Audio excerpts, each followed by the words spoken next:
Hey, everybody. Welcome to the Daily Objective. And today we're going to be talking about something near and dear to everybody at the Ayn Rand Center, UK, the Prime Minister of England, UK, London, something. Anyway, people always say if you want to know about British politics, get an American and a Greek. And that's exactly what we've done here for you today. Now, don't worry. We've got somebody here who knows a lot more about this than I do.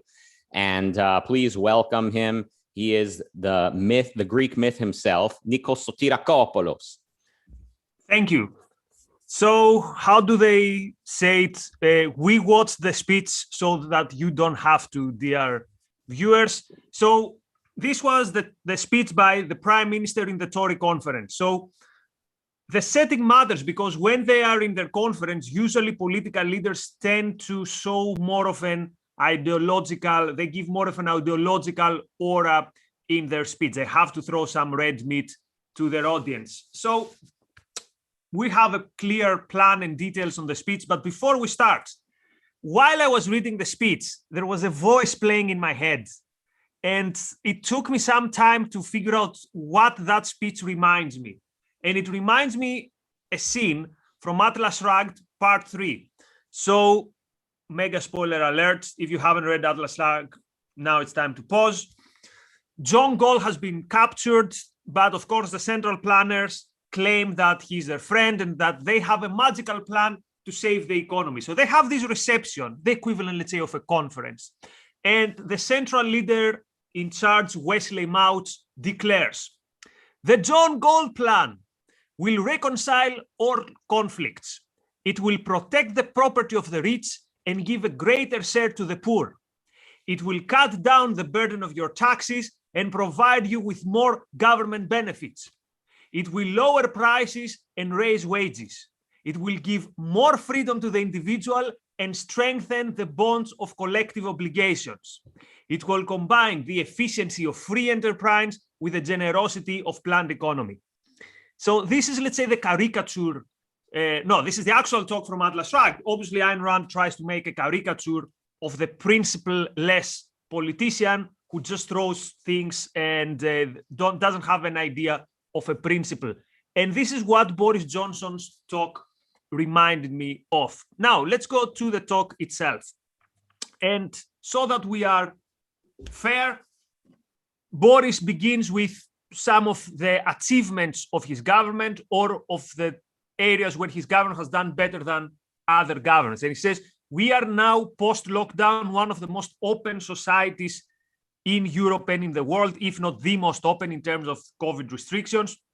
This is true. You can basically live your life in the UK without noticing that there is still a pandemic happening in terms of things. So there's almost no restriction. There are some still restrictions in traveling, but living in the UK, there's basically no restriction. He also mentions the very successful vaccine rollout, again, for the standards of a government, that indeed they did well.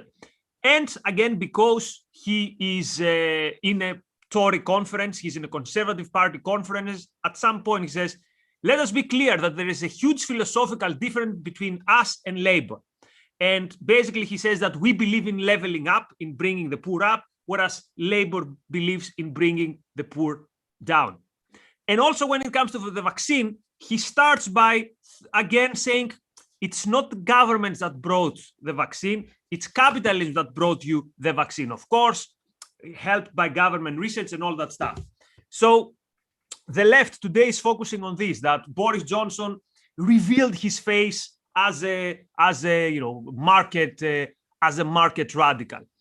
So shall I pause here, Rucka, or shall I go to the bad things, because my praise stops somewhere here? That was pretty. I mean, that's a pretty good start. Real quick, we've got Sammy's board again with 99 pence and a unicorn. Thank you for that. And the Shadow Blade with £5 says, sorry for missing your talk last night, Nikos. I feel I'll just, as well as I was close to the Carriage Works Theater and decided to go home just in case. Well, Shadow Blade, Nikos might forgive you, but I never will. Don't you ever miss his talk again. And thank you for the super chat. Well, okay. I don't want to brag, but even if you showed up, no, I think there was 1 or 2 empty seats, so you would be able to fit. But it was a great event. Thanks for those of you who, and we're gonna catch up another point at another. I didn't know we had friends in Leeds, so but thank you very much even for considering to come. Okay. Enough with praising Bojo. So now let's go to the things that, in my view, makes zero sense. So he starts with the obligatory salute to the state religion of the UK, which is, of course, the national healthcare system, the NHS. He says some morbid stuff, that he was in intensive care unit, and he was seeing something like people digging, and he thought it's his grave, but the brave nurses saved him, and turns out it wasn't a grave, it was a new hospital rising. So there was a lot of kits in his talk, but anyway.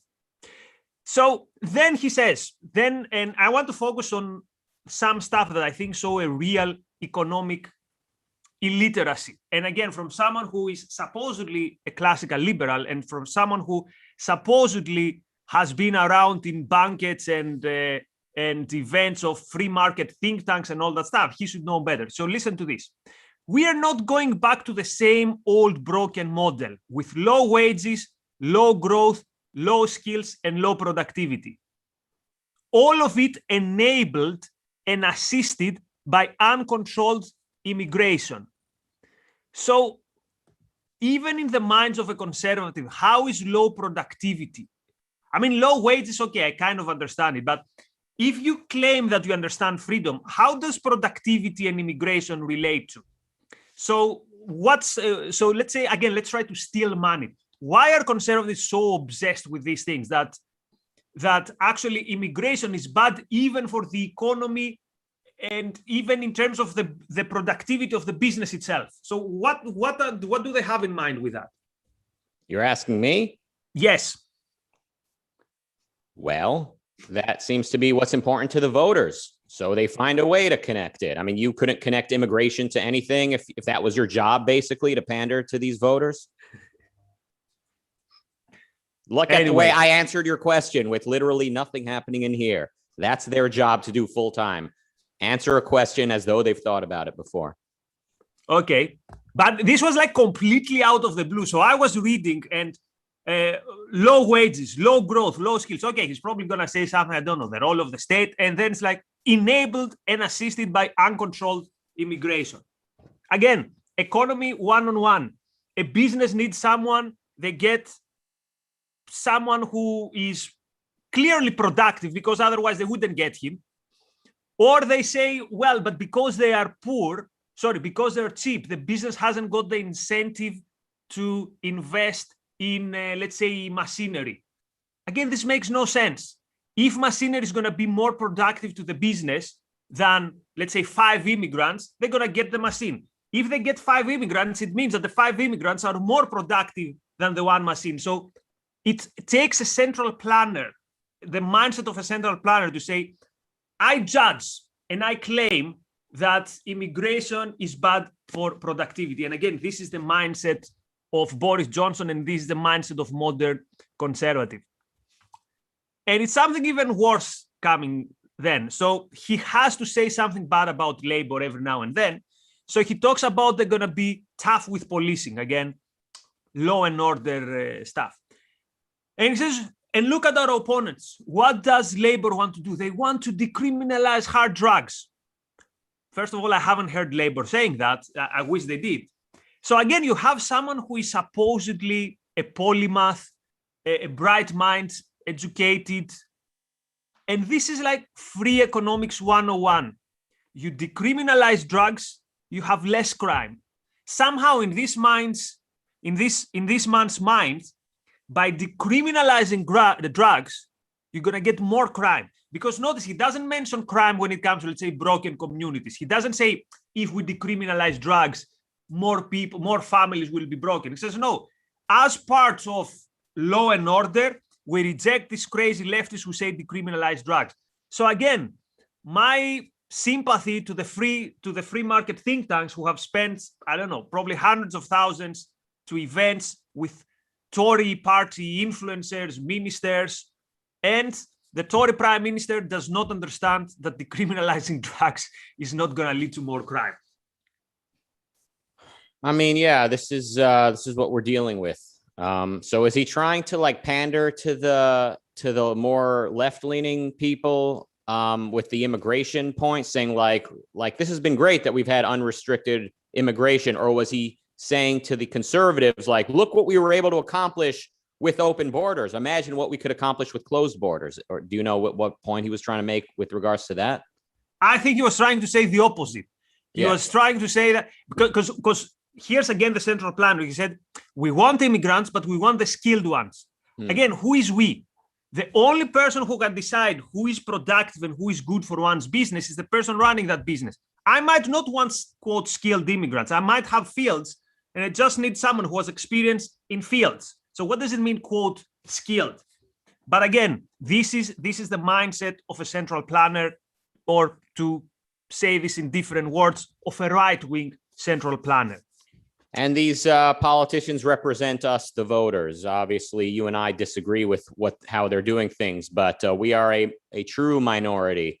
And the vast majority of voters and people who pay attention to politics in the Western world, they see the government as here to engineer, as here to design society in some way or another. So the question of immigration should relate to what benefits us to accept? You know, a bunch of unskilled labor? No, maybe not, because that would compete with our unskilled laborers. But, you know, smart immigrants, maybe, yeah, maybe we should let them in. But then the new right, the sort of the populist right, takes it a step higher and says, well, no, maybe smart immigrants from Asia and India are not that good, because what do they do anyway? They go to Silicon Valley and manipulate our society with their leftism. So maybe we need to actually start doing away with Silicon Valley and high-skilled industry anyway. Maybe we need to get back to factory life and have basically, mechanical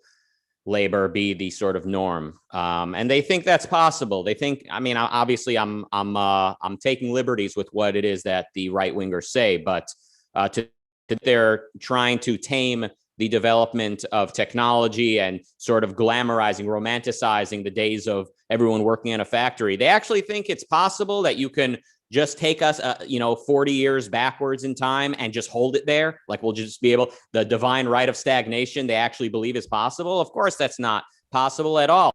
In your personal life, if you're not actively eating, working, sustaining yourself, you're moving towards death. You also can't stagnate economically. Either you're growing and taking things to the next level, or you're moving back towards the cave. And here's the part where it's really reminded me that Wesley Mouth's quote. So Boris says, by sorting out our energy supply, more wind, more nuclear, becoming less dependent on hydrocarbons from abroad, by putting in blah, blah, blah, blah, we will hold costs down and save you money. So basically what's been happening in the UK is that energy prices are going up rapidly. And what is Boris saying? He's saying that by relying to unreliable sources and the most expensive source, though reliable, which is nuclear, prices are going to go down. How? Somehow. In the same way that Wesley Mouths is bullshitting the citizens that somehow he will protect the property of the rich and give a greater share to the poor. So, and Boris has to play this balance in when it comes to environmental policy. So he criticized activists who glue themselves. He said, and they stop traffic. He said they belong to prison. But then he rushed to say that we are committing to net zero by 2050. So Boris Johnson's claim is that, look, we share the values and the sentiments, let's say, with environmentalists, but we don't agree, number one, with their methods, and number two, with their time scale. We don't believe net zero can be brought in 15 years, but we believe it can be brought in 30 years. So this is the battle of ideas in the British society, basically. The means and the time scale. The ends are obviously, there's consensus. It's depressing. I mean, politics are depressing if you value liberty, if you value individual rights, if you someday see the government defend the rights of the individual and enable capitalism to exist, then it's very depressing to see the state of politics, which again represents the voters. It represents what people are voting for and what they would like to see. These politicians are not ideologues. They're all of them. I think all of them are they're giving the voters what the voters asked for. And I know somebody's going to say, oh, no, the politicians don't listen to us anymore. They don't listen to us. They absolutely do listen to us. You might not feel like they're listening to you because the particular politicians you're looking at, they made promises and accepted campaign donations from a different lobby. But what's your answer to that? Is your answer laissez-faire capitalism? Of course not. In most cases, the answer is no, they should listen to we the people, right? The populist, the popular lobby, the average Joe Six-pack, middle America or middle England. You know, where's Sargon from? Swindon, you know, is that like middle of nowhere? Is that where the working class sits around on their porch and dreams of when the factories were intact? I mean, this is people's answer to the corruption of the lobby system. No, they need to be listening to we the people. And how does that look in practice? It is just another lobby. And Bernie Sanders speaks for the people with his type of lobby activism, and Donald Trump and Boris Johnson, they speak for we the people in a different way, but the right-wing populism says we'll provide you with a job. The sort of left-wing one says we'll provide you with welfare, whether or not you have a job. And this is supposed to be the battle of ideas. This is supposed to be uplifting. This is supposed to be giving me hope that there's any hope in politics. I think not. Don't worry, it gets worse. So for those of you who are watching the podcast, the episodes, we've said many, many times, there is one area that a conservative today, without principles, without clear differences from the left in the fundamentals, there is one area where they can shine. What area is that? Of course, the culture wars.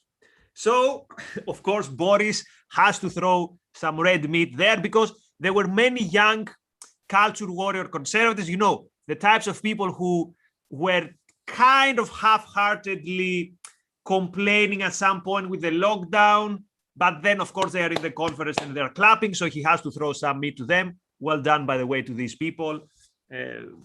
Be proud for your party. So he talked about the hetero war. He talked about the woke. He says we really are at risk of a kind of know-nothing cancel culture, know-nothing iconoclasm. And so we conservatives will defend our history and our cultural inheritance, not because we are proud of everything, but because trying to edit it now is as dishonest as a celebrity trying furtively to change his entry in Wikipedia. To be honest, I've read this 3 or 4 times. I still don't get it. If the entry in Wikipedia is false, you should change it. So he says we're not proud about everything. So again, it's this shallowness of the culture wars. You see, basically, you can say nothing and throw these buzzwords, cancel culture, woke. Earlier, he said something about Churchill. By the way, he's right on that trying to quote cancel Churchill is ridiculous. But this is the shallowness of the culture wars. Throw some red meat and everything goes. Now the basis is they got their dose of outrage. Yeah, I mean, if the culture warriors were smart, they would want to privatize education so that nobody's arguing about what the kids are being taught in school. Every parent can decide where to send their kids to school. If they were smart, they would want capitalism.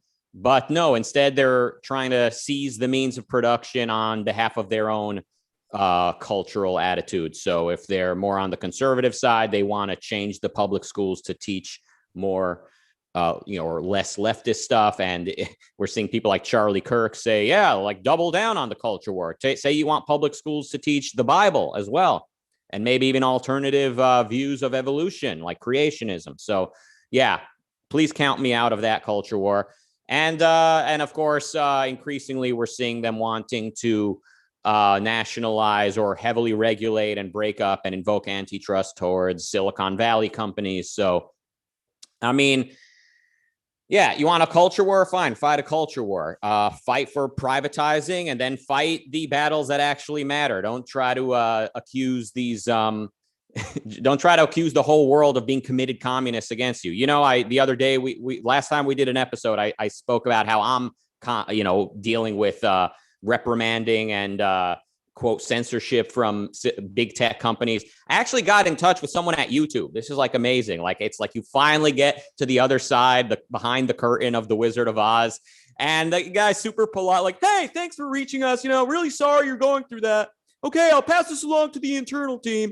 And then like the next day, all right, we looked into it. You're good. Here's your channel back, blah, blah, blah. Like, and then he wants me to leave him a review, like 1 out of 5 stars, 1 to 10 stars. These are the committed communists at big tech, right? They want you to leave them a Yelp review after all that. I mean, there's a lot happening in Silicon Valley. There's a lot happening in any company. I mean, just between me and Nikos, there's a world of difference at times. So people actually think that like the biggest sector of the economy right now is a monolith, just one big arm of communist China. I don't buy it. But anyway, China is not communist, so I would start. Right. Well, don't tell Boris, and I don't really know much about Boris. Don't tell Republicans. So this was Boris's talk. Now, any other episode will stop there, but not the Daily Objective. So do you remember that minister who took over the health ministry, or the equivalent, Sajid Javid, who is supposedly Irandian? And everyone was up in arms, and we did a whole episode why this guy is not Irandian. And by the way, myths about Ayn Rand that everyone brought to surface when he became minister. So I wanted to read also I went and read his speech, because, okay, let's see what the Randian said. So here is what the Randian, right? The guy whose Ayn Rand is his idol, according to the left. This is what he said. There are few higher callings than to care for another person. Some of you, and then he says, what you might not know about my time as a student back in Exeter is that every Saturday I would visit a care home as a volunteer to keep the residents company and all that stuff. Now, why is he saying this? Why is he going out of the way to say this? Because what he said earlier is, some of you know that I got up to some antics as a student. I got thrown out of a party conference for campaigning against something which was an environmental stuff. I was a cool kid. So he's saying, look, my, let's say, objectivist or more radical past, come on, that was a cool kid stuff. I find this pathetic. I find it way more genuine to say, look, I was a Stalinist. I did thuggish things. This is why I was a Stalinist. This is why I changed my mind. This, it's just a silly kid. I find this really, really weird. And again, how does he counteract it? But I also went to, I went to help other people, because nothing is better than that. So forget about these crazy things I said about the founding and all that stuff. So I don't know. I find it a bit sad. I mean, it's good if you went and helped there, if it was meaningful. Maybe some people were suffering unjustly. You helped. Good for you. But the context in which he puts it is quite.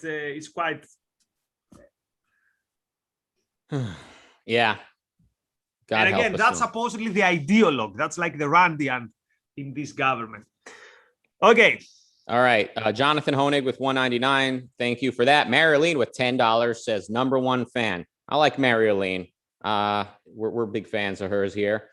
And yeah, our good friend Hugh James, not sure at this point if he's a parody or not, in the regular chat room, not where the high status upper class people like Marilyn go to super chat. This is where basically the moochers of society post their free.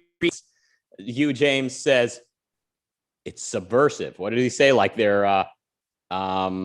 it's deception. Talking about YouTube. It's deception, subversive nature. That's not clear. And it's never clear if he's joking or not.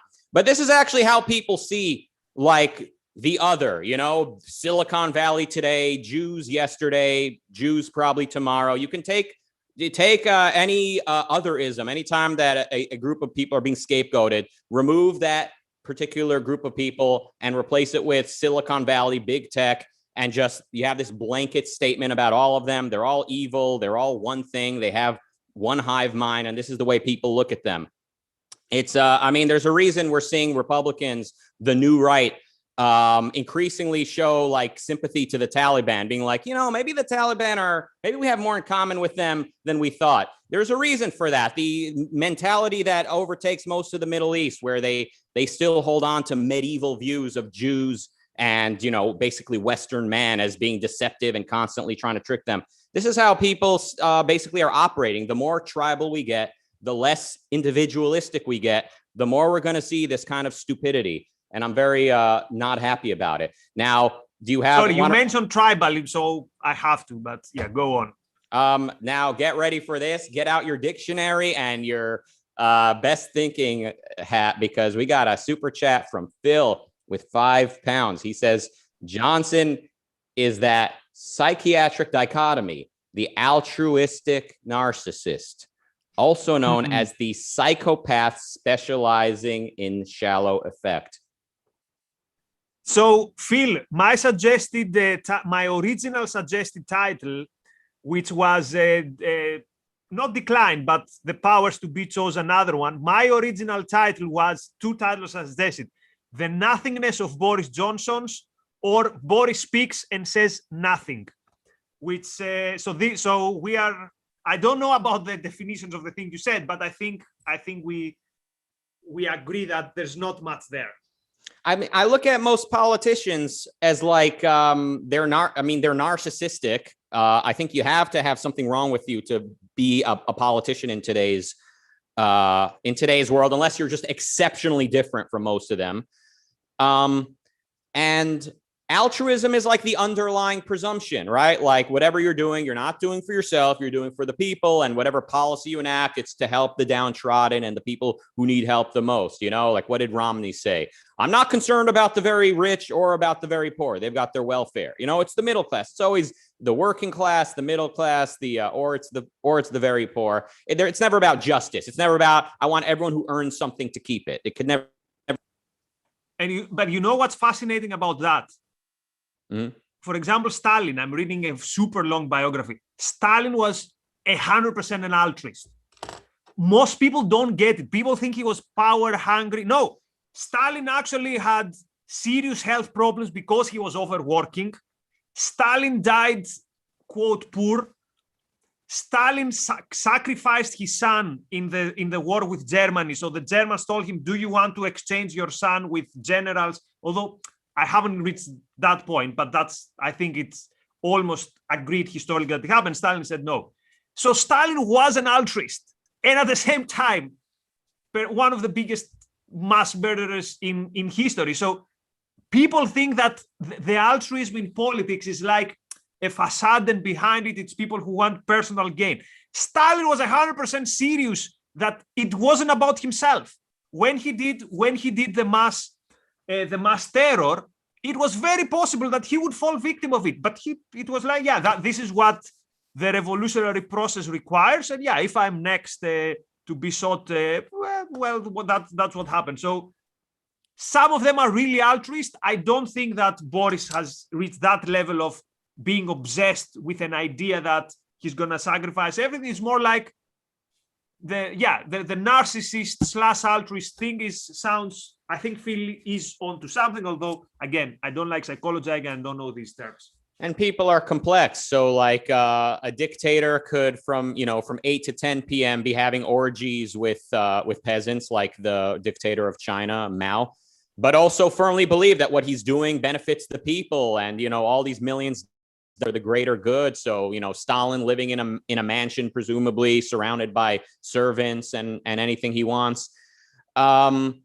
He's like, on one hand, he has an ego, as does every living being, but at the same time, feeling like I need to be doing the right thing and bringing prosperity to the people, or bringing whatever it is that I'm trying to bring. So people are complex. It's hard enough to even understand myself. I'm not going to try to step into to the mind of a monster. But I mean, it doesn't surprise me that he was that committed to what he thought was going to benefit the proletariat, because if what he really wanted was money and women, he can just grab a few billion and go to an island somewhere. Who needs to preside over all this misery for so long? In his death's birthday, or in his actual birthday in February or in March, depending on which we do, we can have a mega episode on Stalin if people are interested, because it's in some ways it verifies many of the things that Rand said about evil, and it completely obliterates many of the bromides that people think when they think of a big dictator. But anyway, it's going to be a great episode if we do that. I think the fact that he gets such a pass, that the communists get such a pass, I think speaks of the altruism that's still prevalent. Robert with says, sorry, just got here. And as a Yankee, I have no idea what a modern Tory is, nor why they're conferencing. Oh, well, here's some dirty American money. Thank you, Robert. And we got another super chat from Marialine with $2. She says, there's a rumor that Khrushchev strangled Stalin.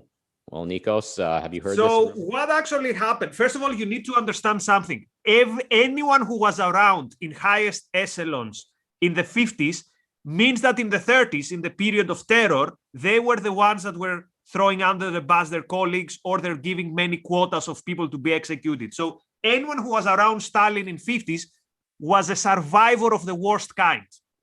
And Khrushchev was amongst them. However, I think it's very clear what happened. Stalin died and was actually dying, and everyone was so afraid that they basically let him die. So interestingly, the film The Death of Stalin, although in a caricature form, captures some of the basics. So I don't believe that Khrushchev actually killed him. However, what I do know is that Khrushchev was already, obviously, completely disillusioned with Stalin. So Khrushchev's son, at some point, said, when Stalin died, my father came back home, and like Khrushchev's son was crying, and his father was Khrushchev, the person who became president, he was like cold. And his son was in such a shock, like, how can you not be like in perils? Stalin died. And Khrushchev told himself, like, well, I know more than you do, or something like that. So Khrushchev is also an interesting persona, but in a different way. Khrushchev was more like the outlandish, the more like noisy, the guy who... Stalin was way, way deeper, though, in a dark way than Khrushchev. And that's why Khrushchev was the only leader of Soviet Union who lost his job, basically, who did not lose his position because of death. Have you thought of doing like a series on, like, a former communist, or on the historism? Does a series? I don't think there would be much interest in that. You don't think people would put in an anti-communist that used to be one and knows a lot about them? We'll see. See, he says. All right, just a pile of the table if you need to do about the thing that you enjoy. Anyway, there's what you in my as when people commenting are moochers. Obviously a joke. We appreciate all the comments. By the way, Rucka, we are losing you when you go from one mic to the other or something. So one of the mics is not working well, or is it just me? Bugging out and acting weird. Now it's better. Can you hear me? Give me a thumbs up if you can hear my voice. Parenting with PM UK and with Robert and Amy at 10 p.m. UK time. Right now, we're going to say thank you for joining us. Like to see Nikos' new series, and we'll be back here.